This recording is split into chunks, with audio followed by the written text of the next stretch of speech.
आज हमारा एक कार्निवल पहुंचा है अयोध्या। वो अयोध्या जहां पर जनवरी के महीने में प्राण प्रतिष्ठा हुई और हर तरफ अयोध्या की गूंज थी। लेकिन जब प्राण प्रतिष्ठा का कार्यक्रम खत्म हुआ और सोशल मीडिया पे एक वायरल वीडियो मैंने देखा जिसमें एक साधु बाबा हैं जो कि अयोध्या के रहने वाले हैं। अयोध्या की गलियों में गीत संगीत साधना पूजा अर्चना सब कुछ करते हैं, लेकिन इन्होंने एक ऐसी सुर निकाला जो सुर सुन करके शायद कोई भी हैरान हो जाएगा। मानस दास जी महाराज मेरे साथ हैं, अयोध्या में रहते हैं। मानस दास जी, मैंने सुर का जिक्र इसलिए नहीं किया कि जिस वीडियो की हम बात कर रहे हैं वो वीडियो के बारे में आप पहले बताएं कि आप वो कौन सा सुर था और कहाँ पे वो वीडियो निकाल रहे थे। दिल्ली में था।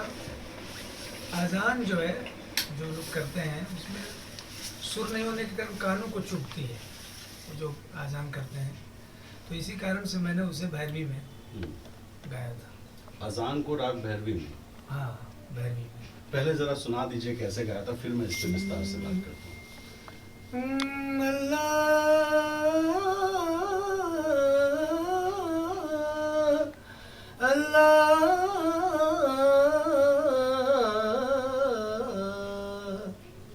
ये उसका सुर है। तो मैं ये पहला जो सबसे पहले जो मेरे जहन में या दर्शकों के जहन में आ रहा होगा कि एक भगवा दाढ़ी बना के रखने वाले अयोध्या के साधु अजान के सुर, उनको गाने की नौबत क्यों आई? दरअसल ऐसा है, अजान हो कि गीता के श्लोक हो, जब संगीत की बात आती है तो गीता और अजान गौड़ हो जाते हैं, वहाँ सुर मेन होते हैं और लय। संगीत के नाते मैंने बताया कि तुम जो इतना चिल्ला रहे हो बदतमीजी से, लोगों के कानों को चुभ रही है तुम्हारी आवाज़, तो थोड़ा सुर सीख लो, थोड़ा तमाम चीज़ें सीख रहे हो, एक अच्छी चीज़ भी सीख लो। इसलिए मैंने अजान सुर में गा करके दिखाया। कि बीच में सोनू निगम ने भी आपत्ति की थी तो बड़ा विरोध हुआ था, लेकिन वो व्यक्ति कट्टर होने के कारण नहीं बोला था, इसलिए नहीं बोला था कि मुसलमान अजान करते हैं, इसलिए उसने कहा बदतमीजी से, इतनी बदसलूकी से सुर गा रहे हैं, अजान कर रहे हैं, वो ठीक नहीं लगा, कानों को चुभा, इसलिए उसने बैन करवाया कि हाँ बंद करो माइक। अच्छा, उसमें क्या ऐसी खामी होती है जो आपको लगता है कि वो सुर जो है वो साध के नहीं गाते हैं, बस गा देते हैं? वो इसलिए गा देते हैं क्योंकि देखो, आप अजान पढ़िए, आयत बोलिए या कुछ भी बोलिए, अगर आप ऊंचे स्वर में माइक लगा के बोल रहे हैं तो हर चीज़ संगीत और लय की कसौटी में बंधा हुआ है। कोई भी चीज़ हो बंधी हुई है, लय और सुर की कसौटी में बंधी हुई है। नदी को आप देखिए, उसकी लहरें थोड़ी सी भी आगे पीछे नहीं बहती, सारी चीज़ें सुर और लय में, पूरा ब्रह्मांड ही लय और सुर में चल रहा है। अब वो लोग उसके विरुद्ध चलते हैं ना, तो उसका साइड इफेक्ट दिखता है, उनकी क्रूरता, जिसकी जैसी मानसिकता होगी उसके रहन सहन में दिखती है। नहीं, अजान के लिए क्या ऐसा नियम था, जरा अगर आप समझा सके या गा के बता सके। अजान का नियम है कि अरब जो है, अरब का जो संगीत है, अरब का ना ना रा रा ना रा रा ना दा रा रा रा रा रा रा, ये अरब का जो संगीत है, वहाँ से इसका इजाद हुआ, तो लोग इसको गाते थे। जैसे हम साम वेद बोलते हैं, तो हमारे जो पूर्व के आचार्य हैं उन्होंने जिस तरह से गणना की है संख्याओं के साथ साम वेद का, कहाँ कैसे बोलना है, उदात अनुदात स्वरित का प्रयोग करना है, वैसे ही आप कोई भी चीज़ हो वो पहले से सैद्धांतिक रूप से बनाई जा चुकी है, लेकिन ये लोग उसको अनदेखा करके खाली चिल्ला रहे हैं दिखाने के लिए कि हम अजान कर रहे हैं। उसको सुर में गाओ। अच्छा, अगर लंबी अजान करनी हो हाँ, तो आप सुर क्या में सुझाव देंगे, किस तरह से गाएं? लंबी अजान करनी हो तो अल्लाहु अकबर अल्लाह अल्लाह,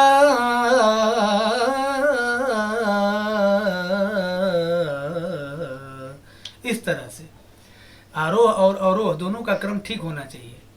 इसलिए आप इबादत कर रहे हो भाई परमात्मा के लिए, बेस अपनी पूरी जान लगा दो। तुम जान नहीं लगा रहे हो, खाली गला लगा रहे हो, टाएं टाएं चिल्ला रहे हो, ये ठीक नहीं। तो मतलब अगर मस्जिदों में अजान करने वाले मौलवी अगर आपके पास आए तो उनको आप सिखाएंगे? सीखना चाहिए, हमारे पास आके सीखना चाहिए। अपनी मूर्खता स्वीकार करना कोई बुरी बात थोड़ी है। आपने ये कहाँ से सीखा? ये मैंने सीखा क्योंकि संगीत मेरा विषय है और संगीत के जितने भी अंग हैं सब मुझे सीखना पड़ा। तो अल्लाह अकबर भी आप कर लेते हैं अजान? हाँ हाँ, अल्लाह अकबर एक शब्द है मेरे लिए, उसमें मेन सुर है। अब मैं मुसलमान भी बोल रहा हूँ चर्चा में, जैसे मैं कई चीज़ चर्चा में बोल रहा हूँ, इस्लाम ठीक है, मुसलमान ठीक नहीं है, मैं कई बार बोला हूँ। कला ठीक है, कलाकार ठीक नहीं होता। आप अल्लाह के नाम से पता चला तलवार उठा लिए, राम के नाम से तलवार उठा लिए, दोनों को बोल रहा हूँ मैं, किसी एक को नहीं। आप किसी भी परमात्मा या किसी मंदिर या किसी व्यक्तिगत सिद्धांत के कारण अगर किसी की हिंसा कर रहे हैं तो उस सिद्धांत का सिर्फ आप दुरुपयोग कर रहे हैं, अभी आपको जीना नहीं आया। अच्छा, अगर कोई भजन या आरती इस तरह करता है तो उस पर भी बड़ा क्षोभ होता होगा आपको? हाँ, क्यों नहीं होता है। मेरी कानों को बहुत वो आवाज़ें चुभती हैं, मैं वहाँ से हट जाता हूँ। अच्छा, अगर मैं आपसे एक सवाल करूं कि आरती, मान लीजिए कि हनुमान चालीसा अगर पढ़ना हो किसी को, या दुर्गा जी की आरती पढ़नी हो, तो उसके लिए कोई खास ऐसा सुर है क्या? हाँ, सुर है। जैसे जैसे हनुमान जी का हरिहरन ने गाया है, बहुत अच्छा, जय हनुमान ज्ञान गुण सागर। हरिहरन जी बहुत अच्छे उस्ताद हैं, जी। पूरा वर्ल्ड जानता है, पद्मश्री है। तो ये धुन है बहुत अच्छा, जो धुन सबको समझ में आ गई वही धुन। जय कपीस त्यों लोक उजागर, ये बहुत अच्छा धुन है, तो फेमस धुन है, वो सब गाते हैं। तो कोई आज तक मौलवी आपके पास आया क्या अजान सीखने? तमाम, मैं तो कव्वाली यहाँ अड़गड़ा में जाके एक बार गाया था। अड़गड़ा है ना, यहाँ गाया था। हमारे तमाम शिष्य मुसलमान भी हैं, मुस्लिम भी शिष्य हैं, चेले हैं। अच्छा। हाँ, तो हमारे पास आने के बाद वो सिद्धांत छोड़ देते हैं, हमारे स्टाइल में उलझ जाते हैं। कोई भी हो, मुस्लिम हो कि हिंदू हो कि सिख हो कि ईसाई हो, मेरे अपने रूल हैं, उसी रूल के हिसाब से उन्हें चलना पड़ेगा। मेरा रूल है मानवता, मेरा रूल है प्रेम, मेरा रूल है श्रद्धा, मेरा रूल है निष्ठा से कोई भी काम करो, यही मेरा रूल है। अब आपने कव्वाली का जिक्र कर दिया, कम से कम सुनाई दीजिए। तू कुजा मन कुजा, तू कुजा मन कुजा, तू कुजा मन कुजा, तू कुजा मन कुजा। तू हकीकत है, मैं सिर्फ एहसास हूँ। तू हकीकत है, मैं सिर्फ एहसास हूँ। तू समंदर में भटकी हुई प्यास हूँ। मेरा घर खाक पर जो तेरी रह गुजर, मेरा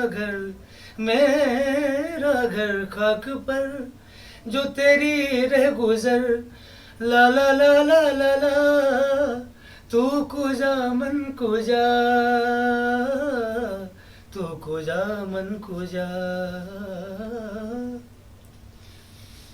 ये कमाल है, मतलब आपका नुक्ता कह लें या आपके जो शब्द हैं, जो उच्चारण है, वो इसमें उर्दू शब्दों का जो चयन है, ये उर्दू आपने कहाँ सीखी? तमाम लोगों से सीखी हमने उर्दू। फैजाबाद जाते देव प्रसाद पांडे जी हैं, बहुत अच्छे उर्दू का है, दखल है उर्दू में। गाफिल गाजीपुरी साहब थे, वो भी हैं, फोन कांटेक्ट में रहा। उनका दांत दर्द करता था तो हनुमान मंत्र से मैं झाड़ देता था दांत उनका, तो उर्दू हमें सिखाते थे। कुछ दिन हनुमान चालीसा भी पढ़े, तब जाके स्वस्थ हुए, बीमारियां घेरी रहती थी उन्हें। तो बहुत अच्छे अच्छे ऐसे तमाम लोग। यूसुफ रजा थे आगरा के, उन्होंने भी बहुत कुछ बताया। तमाम लोग हैं। तो उर्दू की कोई ऐसी गजल या कुछ ऐसा सुना सकते हैं? दायम पड़ा हुआ तेरे दर पर नहीं हूँ मैं, दायम, दायम मतलब फालतू में, दायम पड़ा हुआ तेरे दर पर नहीं हूँ मैं। खाक सी जिंदगी पे के पत्थर नहीं हूँ मैं, दायम पड़ा हुआ। यार अब ज़माना मुझको मिटाता है किस लिए, लोहे जहाँ पे हर्फ़े मुकर्रर नहीं हूँ मैं,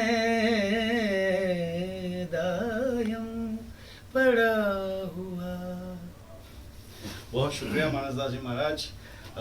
इनसे कोई पहली मुलाकात नहीं है, हमेशा जब भी अयोध्या आना होता है मुलाकात होती ही रहती है, लेकिन मानसदास जी महाराज अजान बताएंगे, अजान के सुर बताएंगे, या उर्दू में इस तरह की कोई गज़ल सुनाएंगे।